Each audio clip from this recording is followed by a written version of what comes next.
fundamental é que nós compreendamos que o momento que nós estamos vivendo não é um momento de mudanças. O que nós estamos vivendo é um momento no qual há uma mudança radical de época. Nos últimos 200 anos, nós vivemos 3 grandes revoluções que mudaram a forma da humanidade se organizar. Nesse momento que nós estamos vivendo, nós estamos experimentando a 4ª revolução no padrão e organização da vida em sociedade. E nós não estamos percebendo isso, porque é muito difícil para quem vive perceber a mudança. Aí o nosso professor de ginástica aqui, na aula de história, daqui a 30 anos vai dizer, lá nos anos 2000, 2010, 2020, nós vivemos uma mudança radical. E o mundo se tornou outro. E é isso que nós estamos experimentando. Muitos não conseguem compreender essa mudança. Mas se nós queremos usar esse espaço para pensar a nossa estratégia, nós temos que considerar que o cálculo para a próxima gestão de 2 anos é o cálculo de um tempo de curto prazo, para quem está pensando mudança. E se nós vamos olhar 30 anos para frente, nós temos que nos responder para nós mesmos, é quem vai estar tocando o sindicato nos próximos 30 anos. Aí o Pedro tem toda a razão, não seremos nós, ou parte de nós. Então eu quero, na parte final dessa reflexão, trazer algumas sugestões de coisas que nós deveríamos estar indicando como nossas prioridades, para enfrentar esse contexto de mudança e colocarmos aquilo que os trabalhadores colocaram ao longo desses últimos 200 anos, quando os trabalhadores, na transformação da economia, porque a gente chama hoje de capitalismo, nesse contexto os trabalhadores inventaram uma coisa chamada sindicato. O que é o sindicato? Os trabalhadores colocados numa situação de exploração e de mudança, porque eles foram organizados para produzir uma riqueza e ficar com a menor parte. Nesse contexto de identificar que eles produziam uma riqueza e ficavam com a menor parte, em condições de superexploração, em termos de condições de trabalho, resolveram se associar, se juntar. E ao se juntar, criaram uma coisa chamada sindicato. Sindicato nada mais é do que a associação entre os trabalhadores para lutar. Foi isso que os trabalhadores descobriram. Por quê? Eles descobriram que a hora que eles se juntavam e paravam a produção, o capital vinha conversar. Até esse momento, em que os trabalhadores se juntam e para a produção, o capital não negocia, é porrada, é chibatada. Quando se junta para a produção, o capital vem negociar, porque ele sabe que se não houver trabalho, o lucro dele mora. E essa foi a descoberta dos trabalhadores. Há 200 anos, nós ficamos descobrindo isso, que quando a gente para, a gente tem um outro nível de conversa. A história mostra que nesta história nossa, nós fomos trazendo para a sociedade conquistas.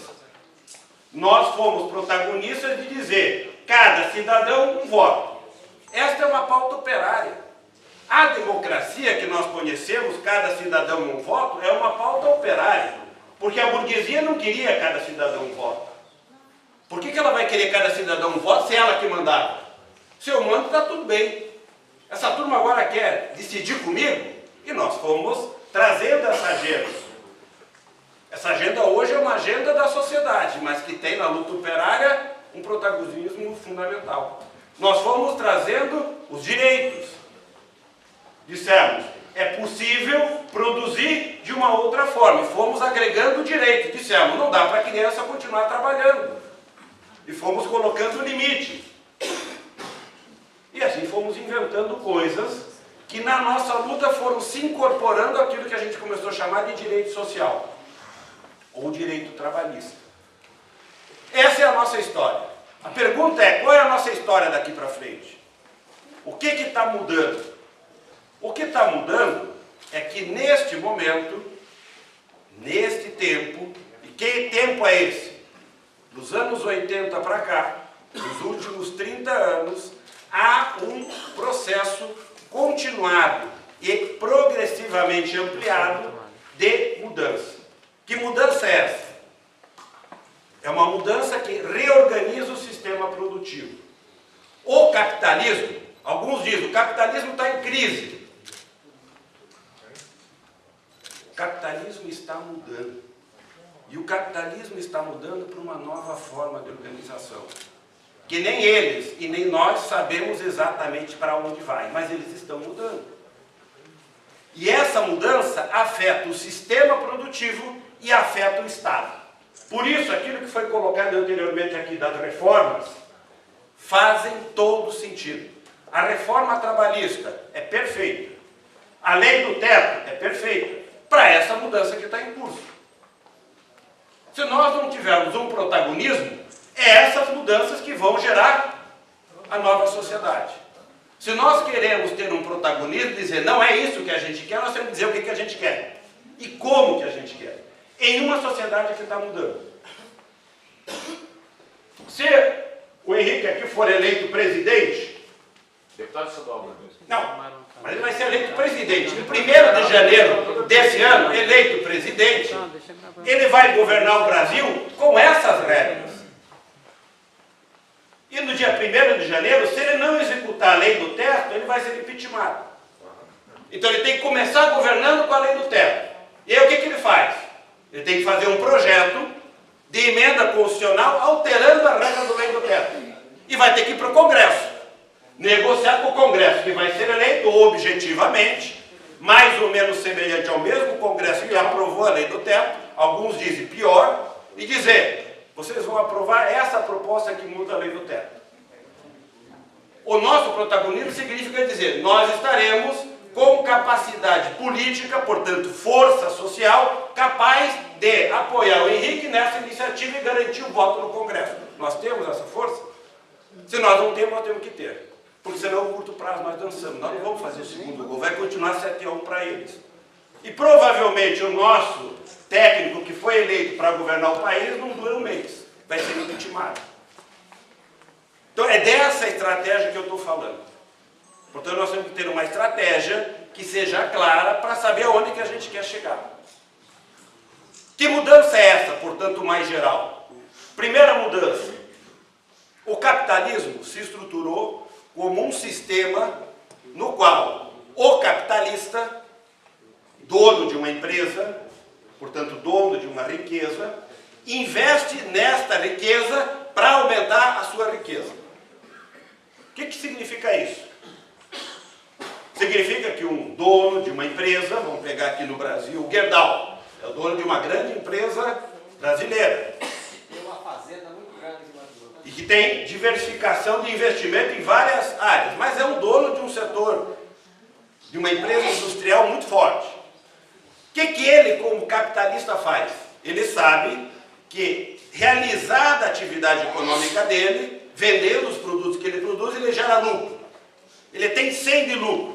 O que em média, esses capitalistas fizeram nos últimos 200 anos? Ele pegava os 100 de lucro dele e mais ou menos 75% de cada 175 reais, de cada 100 reais de lucro, ele reinvestia na empresa dele. Ele pegava a empresa dele e colocava 75% do lucro dele, aumentava a capacidade da empresa, a empresa crescia, ao crescer produzia mais, produzindo mais ele tinha mais lucro e ele crescia. Com o crescimento dele nós crescíamos junto, porque ele produzia mais emprego, emprego industrial de melhor qualidade, o emprego industrial de melhor qualidade gera melhores salários, aumenta o consumo gera mais produção, aumenta os impostos, o Estado cresce junto e os servidores públicos crescem junto com o crescimento da economia. Quanto melhor o emprego, quanto melhor e mais postos de trabalho, quanto melhor as empresas, mais tributação e o Estado cresceu junto. Esse é o crescimento dos 200 anos. O capitalismo faz a organização do sistema produtivo crescer, o lucro cresce e o Estado cresce e os empregos bons aparecem pela indústria. E vai substituindo o emprego de baixa qualidade da agricultura pelo emprego industrial. 200 anos foi assim. Isso está mudando. Porque a propriedade das empresas não é mais de Gerdaus. Progressivamente, a propriedade das empresas está passando para um outro dono. vez mais o sistema financeiro passa a adquirir a propriedade das empresas. Como? Seja porque o sistema financeiro reúne a riqueza que está disponível no mundo, dos muito ricos, mas também dos trabalhadores. Não se esqueça que os trabalhadores detêm fundos de pensão, por exemplo. Alguns trabalhadores têm uma poupança. E os fundos de pensão juntam esse recurso todo. E começam a comprar empresas. E essas empresas não são mais do Gerdau, mas são do fundo de pensão X.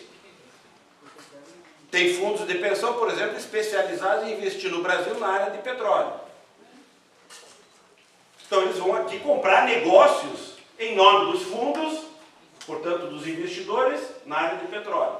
E o que é que os fundos oferecem para os investidores?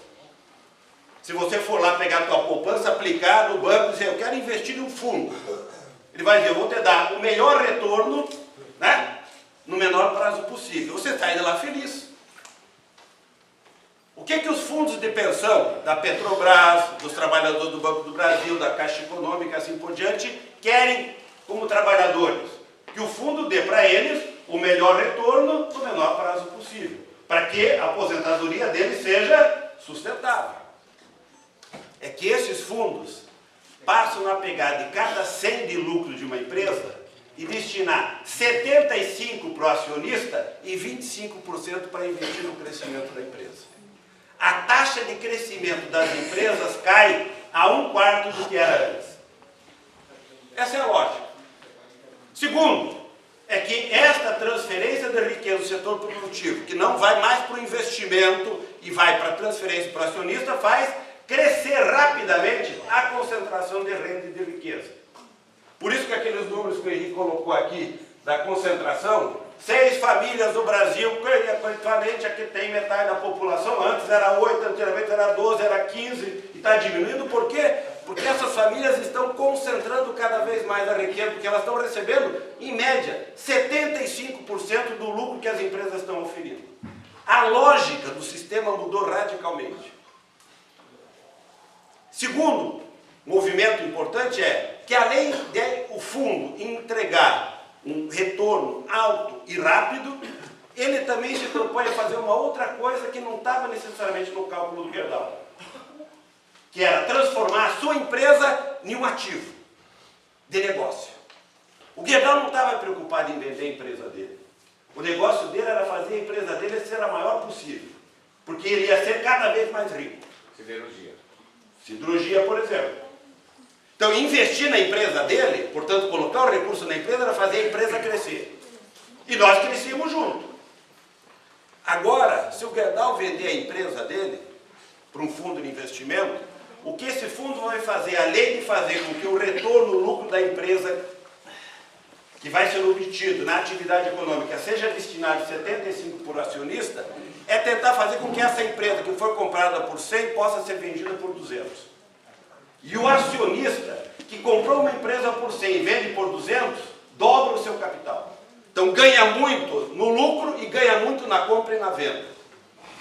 O jogo é tão dinâmico que um navio que é enchido de minério aqui no Brasil, no Porto de Pará, ao chegar na China já passou por 8 proprietários diferentes, na viagem daqui para lá. Tais são as velocidades de transações de um navio.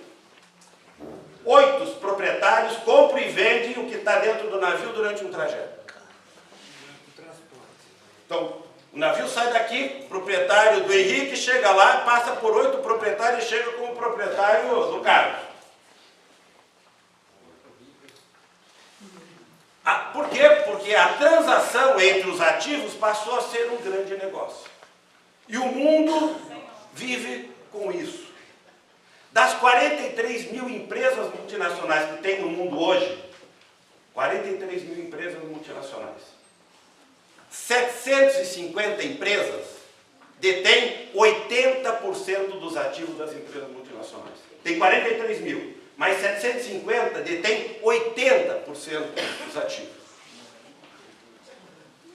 40% desses 80, metade, 150 empresas detêm. Sabe quais são?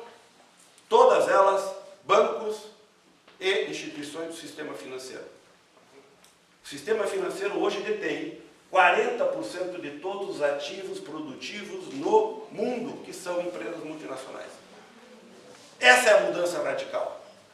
E essas empresas, que detêm 40% do ativo produtivo, passam a alocar 75% da riqueza gerada por essas empresas para o acionista e 25% para investir no crescimento. A taxa de crescimento do mundo é declinante, porque as empresas não estão investindo. E o que eles estão dizendo? Quem tem que investir? Quem? Uma coisa chamada Estado. Quem vai substituir a taxa de investimento? O Estado. Tem um novo Estado sendo montado. Essa é a primeira lógica. Segunda lógica fundamental. Esta mudança promove na reorganização do sistema produtivo uma reorganização do sistema produtivo para gerar esses dois benefícios. O retorno ao acionista e a valorização da empresa. Qual é o principal instrumento para acionar o aumento do lucro das empresas? Como que uma empresa aumenta o seu lucro? Se você comprasse uma empresa, como é que você proporia aumentar o lucro dessa empresa? Se eu sou uma empresa que faço sapatos e produzo com 10 trabalhadores 100 sapatos, eu vou aumentar o lucro se com 10 trabalhadores eu produzir 12, 15 sapatos.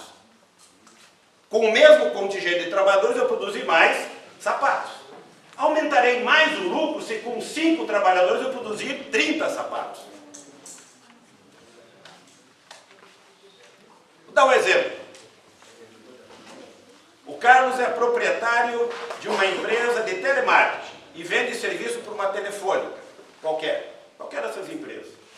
Ele tem 100 meninos e 100 meninas que trabalham na empresa dele e fazem serviços de atendimento telefônico. Esse pessoal que liga, cobrando, pedindo, atendendo, fazendo, atendendo chamada, aquelas coisas todas. É a empresa dele que faz, para a empresa X.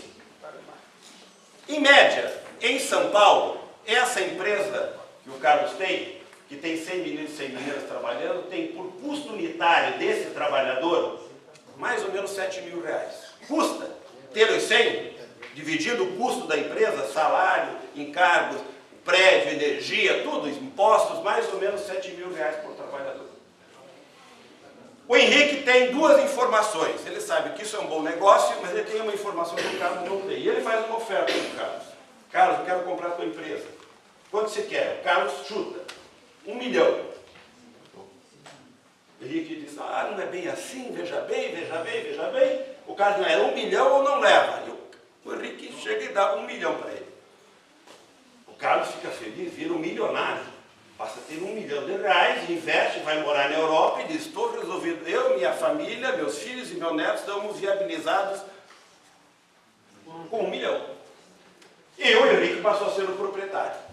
Qual a informação que o Henrique tem, que o Carlos não tinha? É que o Henrique tem o substituto dos meninos e das meninas. Ele tem uma máquina que custa 250 reais e que faz 10 vezes mais atendimento do que os meninos e as meninas.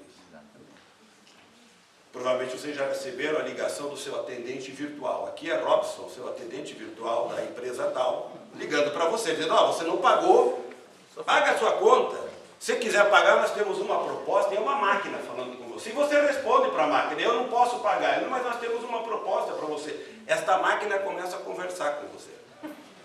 Esta máquina, que já está operando, custa 250 reais, contra os 7 mil reais. A hora que o Henrique coloca essas máquinas no lugar dos meninos, a taxa de lucro dessa empresa vai lá para cima. E ele vai entregar para os acionistas uma empresa com uma rentabilidade fantástica. 100 meninos e meninas trabalhando, desempregados, mas uma taxa de retorno lá em cima. O que o Henrique sabe é que essa máquina não faz greve, não demanda direito, não falta no trabalho, não fica grávida, certo? Não tem que se cuidar do filho, e mais do que isso, esta máquina, a hora que ela aprende, ela pode transferir para milhares de máquinas em fração de segundo tudo que ela aprendeu. coisa que nós precisaremos uma vida para transferir para as outras pessoas. A taxa de transferência do conhecimento que essa máquina acumula, o que nós fazemos, é transferida em frações de segundo para milhares de máquinas. Então, batendo um botãozinho, né? Bom, isso que o Henrique sabe, ao fazer isso ele faz a entrega desta empresa que ele comprou, entregar um lucro lá em cima. E ele comprou a empresa por e provavelmente o Samuel vai em breve chegar para o Henrique e vai dizer, te ofereço 200 por essa empresa. 200 o quê? 200 milhões. Mas é 200 vezes o que você pagou. Eu te ofereço 200 milhões contra 1 milhão que você pagou. E a hora que o Henrique vender essa empresa por 200, ou por 20, ou por 2, ou por 10, não importa, 2, 3, 4, 5, 10 vezes mais do que ele comprou, os acionistas que compraram e venderam essa empresa vão virar todos milionários. E o Henrique, que não é dono de nada, vai virar um milionário junto. Ele não é um capitalista, ele não tem capital nenhum, ele nada mais faz do que transicionar essas coisas o tempo todo. E ele vai virar um milionário. Mais do que o Carlos, que era o dono da empresa. Menos do que o Samuel, que vai continuar o negócio. Talvez ele tenha uma outra informação importante que o Henrique não tinha, ele vai fazer uma outra aposta, ou sei lá o que ele vai fazer. Recentemente, há 15 dias atrás, nós tivemos a primeira empresa no mundo que tem um valor de mercado de $1 trilhão. E só para a gente ter uma ideia daquilo que o Henrique estava falando da concentração. Há alguns estudos que dizem que nos próximos 25, 30 anos, Henrique, nós vamos também ter o primeiro trilionário. Não só vamos ter uma empresa que vale $1 trilhão, como provavelmente teremos alguém, pode ser um fundo de pensão, pode ser uma pessoa, que tenha uma propriedade de riqueza da ordem de $1 trilhão. Alguém tem ideia do que é $1 trilhão? Vou dar uma primeira dica. $1 trilhão é, se for uma pessoa, seu nome? Benedito. Benedito é o primeiro trilionário do mundo. Primeiro trilionário.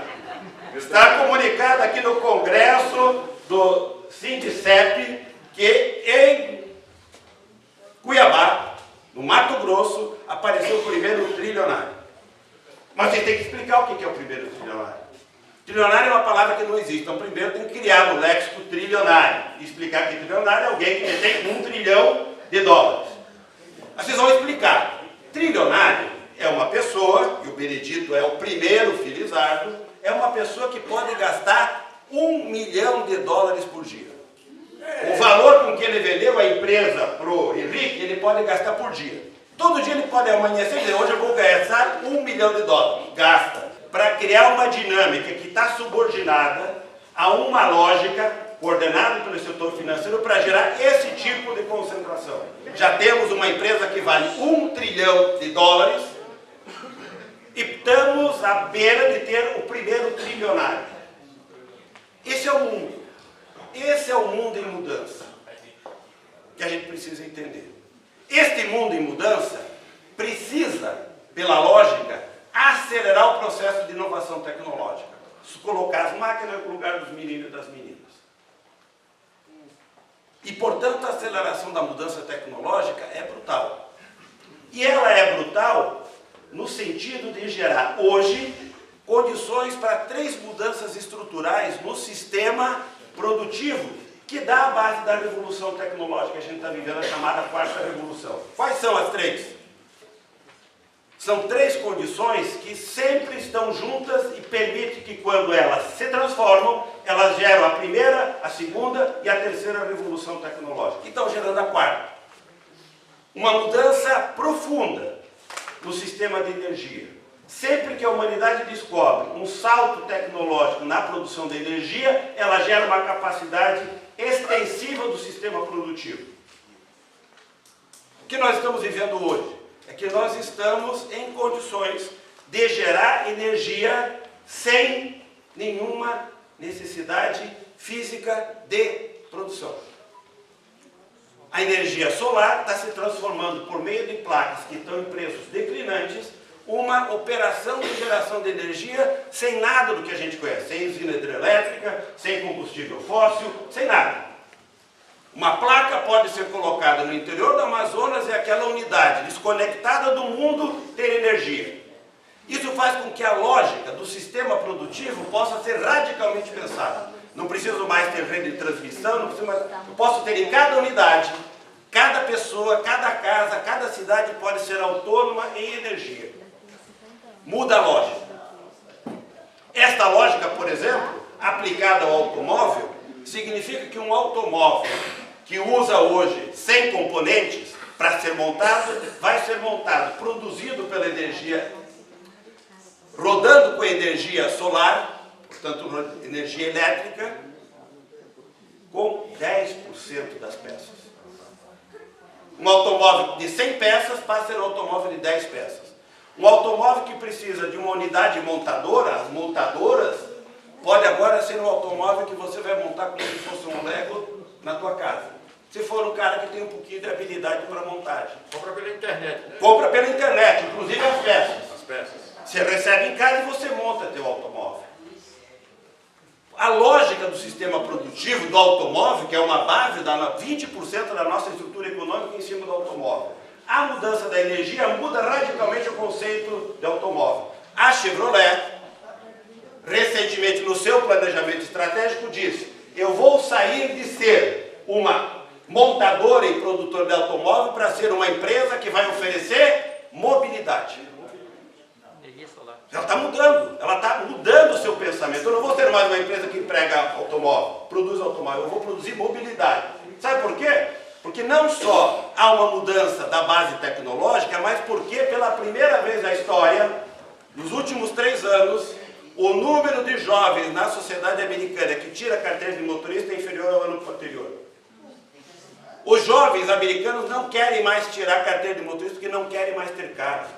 E os jovens americanos estão dizendo: eu quero mobilidade. A lógica da empresa vai mudar. Certo? E esta empresa, que talvez daqui a um tempo não seja mais de um capitalista, seja de um fundo de pensão ou de um fundo de investimento, vai acelerar a inovação tecnológica para entregar para o acionista uma empresa para fazer mobilidade. Portanto, as lógicas estão mudando. Não só a estrutura produtiva, mas a cultura. E esta mudança, que acelera o processo tecnológico, é uma mudança que vem acompanhada pela mudança na energia, pela mudança que a energia propicia na comunicação. Nós temos simultaneamente a expansão da internet, portanto, nós estamos hoje com um sistema de comunicação que permite que qualquer um esteja conectado com o mundo em qualquer lugar, 24 horas por dia. E essa mudança da energia faz com que esta conexão possa ser feita sem nenhuma conexão física em qualquer lugar do planeta. Qualquer um, no interior da Amazônia, pode se conectar com o mundo. João e Maria se amavam, moravam no interior da Amazônia. Maria resolveu fazer um curso no Rio de Janeiro. João ficou com saudade e resolveu presenteá-la. João, que tem uma chapa solar para recolher energia, tem energia no seu local, liga seu computador e manda uma mensagem: quero comprar uma blusa. A empresa está sediada em Paris e ele manda a mensagem. Essa mensagem é recebida em Paris. E ele diz: a Maria está no Rio de Janeiro, em tal hotel, e chegará no hotel às 18 horas. Eu quero que hoje, às 18 horas, esta blusa seja entregue para Maria. A empresa de Paris vai mandar uma mensagem para o Rio de Janeiro. Essa mensagem vai cair em um computador que vai acionar uma impressora 3D e vai imprimir a camisa para Maria. Empacota, coloca em um droner e o droner vai entregar a camisa para Maria. Este é o mundo que nós estamos vivendo hoje. Isso não é ficção, isso pode ser feito hoje. Pergunta para vocês: paga-se imposto aonde? Em Manaus? No Amazonas, com as isenções fiscais que o Henrique falou, ou em Paris? Ninguém. Ou no Rio de Janeiro? Ninguém. Ou talvez essa empresa que está sediada em Paris não é uma offshore que tem uma sede em um paraíso fiscal. E ninguém vai pagar imposto. Ninguém vai pagar. Ninguém paga. Ninguém paga, provavelmente. Então, esta mudança tecnológica da comunicação altera o sistema produtivo e altera a conexão, mas altera o transporte. A camisa que o João comprou para Maria não foi transportada em nenhum lugar fisicamente. Ela é uma informação que o João acionou em Paris, Paris acionou no Rio de Janeiro e o insumo de uma impressora 3D imprimiu a camisa no Rio de Janeiro. A lógica do transporte está sendo alterada radicalmente. Então, simultaneamente, nós estamos mudando energia, comunicação e transporte, que são as três bases das três primeiras revoluções. Primeira, segunda e terceira revolução industrial acontece quando essas três dimensões dão um salto para um novo padrão. Nós estamos vivendo isso agora. Motivo pelo qual esta mudança, combinada com a mudança no patrimônio das empresas, gera uma dinâmica de transformação que é desconhecida da humanidade. Ninguém sabe para onde isso vai. Bom, isso é olhar 30 anos para frente. Que Estado será o Estado que vai ser existente neste mundo? Desse exemplo do João Maria. O salário de vocês é pago pelo tributo. Se eu compro em Paris e mando imprimir no Rio, quem paga o tributo? Se não pagar tributo, vai ter servidor pago com o quê? Vocês vão viver de vento? Ar? O que vocês vão fazer? Como que o Estado vai ser financiado? Como? Não tem nem recurso para pagar a Bolsa Família. Então, se o nosso sistema produtivo não é capaz de gerar uma dinâmica para o Estado arrecadar, então temos que pensar. Bom, esta mudança é uma mudança que exige um monte de rupturas. Eles sabem que isso tudo vai gerar um monte de mudança. Qual é a lógica deles? Eles precisam, quem está coordenando esse processo, as 150 empresas do sistema financeiro, as 750 empresas multinacionais, as 43 mil empresas multinacionais, essa turma toda. Não há um chefe geral que tenha um grande movimento geral de que todos eles compartilham essa mesma lógica. E vão criando coisas que não necessariamente eles sabem onde que vai dar. Mas uma coisa que eles precisam é muita flexibilidade. Porque essa mudança exige rupturas que eles não sabem onde que vai dar. E o que eles precisam em termos de flexibilidade? Duas flexibilidades. Uma, sobre o trabalho. Eles precisam que esta mudança que o Henrique vai ter que fazer em relação à empresa do Carlos, demitir os 100 meninos e 100 meninas, seja feita da forma mais flexível possível. Por isso, de 2008 para cá, 110 países fizeram reformas trabalhistas. 642 reformas trabalhistas foram feitas entre 2008 e 2014. Nós fizemos a nossa. Fomos o 111º país a fazer uma reforma trabalhista. Qual é a diferença? A Espanha, que fez a reforma trabalhista dela, o fez em 20 anos. O fez em 5 anos, em 20 anos. Depois de 20 anos, e mais recentemente eles fizeram uma em 2012 e outra agora 2014, 2015, mas todas elas pedaços de reforma.